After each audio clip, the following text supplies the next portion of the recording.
नमस्कार। News reviews में आपका एक बार फिर से स्वागत है। आज का ये मेरा दूसरा वीडियो है।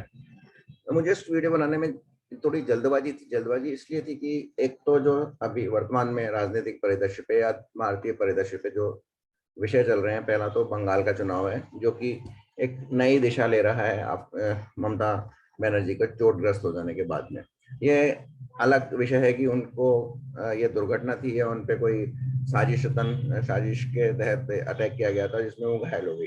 ये अलग विषय है और इसमें मैं कभी अलग बात करूंगा क्योंकि इस पे भी काफी चर्चा हो चुकी है। दूसरा विषय है मुंबई में जो मुकेश अंबानी, भारत के प्रसिद्ध इंडस्ट्रियलिस्ट हैं और जो शायद दुनिया के सबसे बड़े अमीरों में से शामिल हैं, भारत के सबसे बड़े अमीर थे। उन पर उनकी जो उनका जो निवास स्थान है एंटालिया एंटालिया बिल्डिंग, उसके पास में जो एक एसयूवी पाई गई थी जिसमें जिलेटिन की रॉड्स थी और वो पकड़ी गई थी, और उसकी जो ट्रेल हुई बाद में, उसका जो ड्राइवर था वो एक वो गाड़ी स्कॉर्पियो थी जो कि एक व्यक्ति की थी जो बाद में मृत पाया गया। और उस मृत व्यक्ति की पत्नी ने सचिन वाजे, जो कि मुंबई पुलिस की स्पेशल क्राइम ब्रांच को हेड करता है और जो एनकाउंटर स्पेशलिस्ट के नाम से जाना जाता है, उस पे आरोप लगाया कि सचिन वाजे ने उनकी हत्या करवाई है। बाद में सचिन वाजे को महाराष्ट्र सरकार ने अपने विभाग से स्थानांतरित कर दिया और कल रात उनको एनआईए ने लंबी पूछताछ के बाद रात को 11 बजे गिरफ्तार कर लिया गया। और आज सुबह जिसका नेचुरली जो महाराष्ट्र सरकार ने उनको सस्पेंड कर दिया। सचिन वाजे पहले भी 2002 में सस्पेंड हुए थे महाराष्ट्र सरकार पुलिस विभाग से, और उसके बाद उन्होंने रीइंस्टेट की अर्जी लगाई थी। जब वो स्वीकार नहीं की गई तो उन्होंने पुलिस विभाग से इस्तीफा दे दिया था और वो राजनीति में भी जुड़े थे।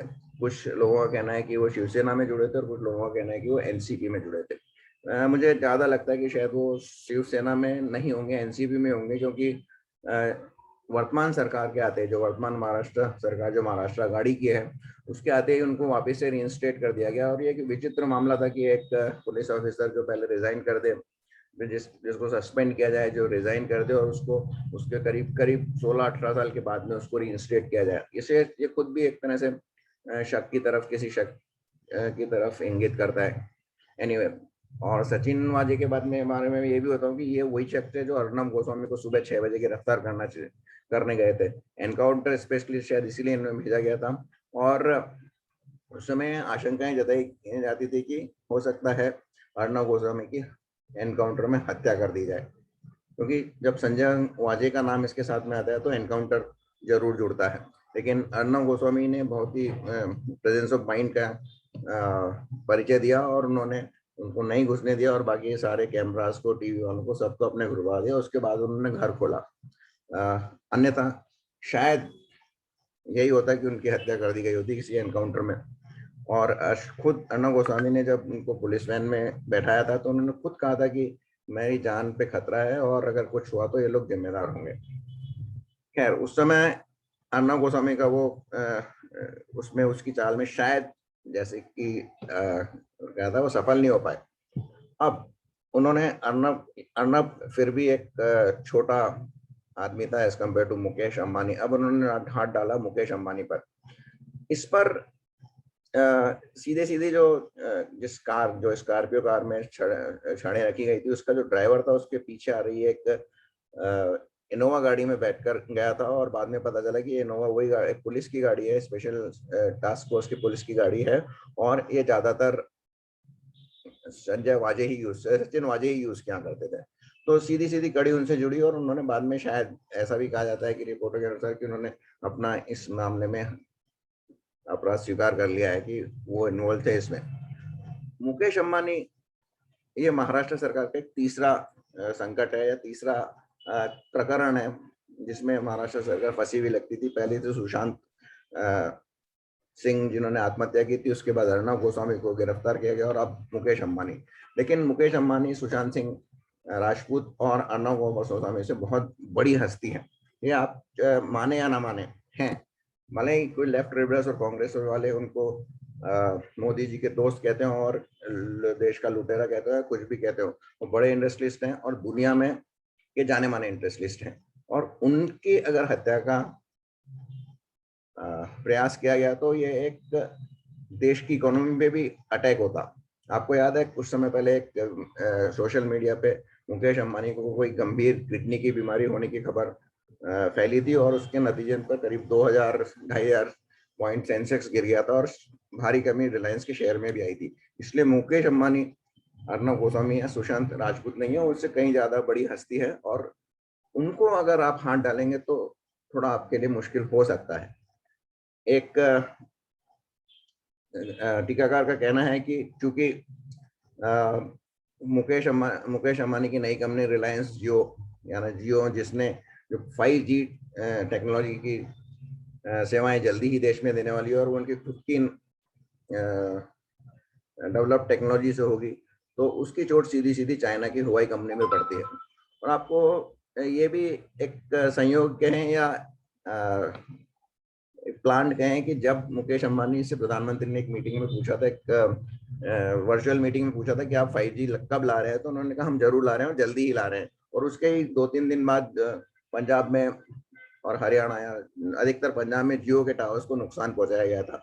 बाद में ये बात अलग निकली कि वो जियो के टावर तो थे पर उनका मालिकाना हक अंबानी का नहीं था, वो कनाडा की किसी कंपनी का था। तो फिर ये घटनाएं वहीं रुक गई।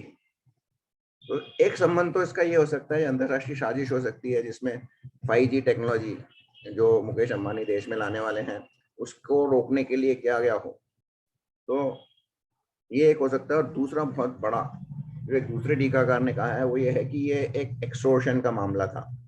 अब क्योंकि मुकेश अंबानी की रिलायंस कंपनी कांग्रेस, एनसीपी, शिवसेना आदि को चंदा नहीं देती है या नॉमिनल चंदा देती होगी, तो उनकी डिमांड थी कि ये चंदा दें और करीब 5,000 करोड़ के चंदे के यानी $700 के करीब चंदे की मांग थी।